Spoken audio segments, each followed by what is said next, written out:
അതായത് അമ്മ ഇത് രണ്ടും കൽപ്പിച്ചിറങ്ങിയിരിക്കുക. സത്യമായിട്ടും ഇത് കൃപാസന അമ്മ മാതാവിൻ്റെ പ്രത്യക്ഷീകരണത്തിൻ്റെ സാക്ഷ്യങ്ങളാണ് കേട്ടുകൊണ്ടിരിക്കുന്നത്.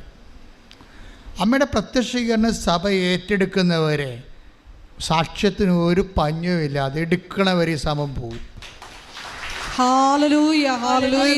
അതെന്താ അങ്ങനെ പറയാൻ കാരണം എന്താ പറയുക? കഴിഞ്ഞ ദിവസം ഒരു കോളേജ് പ്രൊഫസർ, മെനിയെന്നൊരു കോളേജ് പ്രൊഫസർ, ചെറുപ്പക്കാരനാണ്, ചുള്ളൻ, ഇവിടെ വന്ന് ഒരു സാക്ഷ്യം പറഞ്ഞു. എനിക്ക് ഭയങ്കര ഇഷ്ടപ്പെട്ടായിരുന്നു സാക്ഷ്യം എന്ന് വെച്ചാൽ അങ്ങേര് അമ്മയോട് പറഞ്ഞു, അമ്മേ കല്യാണം കഴിച്ചിട്ടില്ല, പണിയില്ലേ.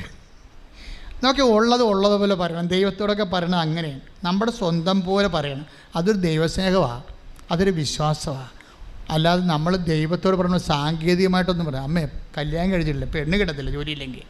അതാണ് പ്രശ്നം. ഉള്ളതുപോലെ. അപ്പോൾ ഉടനെ അവൻ ഉടമ്പടി എടുത്ത് ഇവിടെ നിൽക്കുന്ന സമയത്ത് തന്നെ അവൻ്റെ മൊബൈലിൽ അമ്മ ഒരു ലിങ്ക് ഇട്ട് കൊടുത്തു.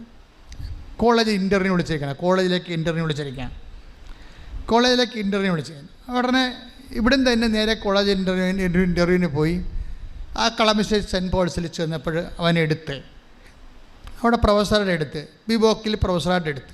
അതൊരു പുതിയ കോഴ്സാണ്. അപ്പോൾ മാനേജർ പറഞ്ഞ് 8,000 രൂപയെ കിട്ടത്തുള്ളൂ കേട്ടോ, ഇതൊരു പുതിയ കോഴ്സാണ്, ഇത് സ്വയാശ്രയം മോഡലിൽ ചെയ്തതാണ്, കുട്ടികളിൽ നിന്ന് പിരിച്ചു വേണ്ടി നിങ്ങൾക്ക് കാശ് തരാമെന്ന് പറഞ്ഞു. അപ്പോൾ ആ ജോലിക്ക് കയറി. ഏതായാലും ജോലി കിട്ടിയ കയറണമല്ല, അവരുടെ മര്യാദയല്ലേ, ദൈവം തന്നതല്ലേ, ഇവിടെ വെച്ച് അമ്മയുടെ മണ്ണി വെച്ച് വന്ന വിളിയല്ലേ, അപ്പം അമ്മ കൊടുത്തായിരിക്കുമല്ല. അപ്പോൾ അതിൻ്റെ അകത്ത് 8,000 രൂപയ്ക്ക് അവന് പ്രശ്നമില്ല.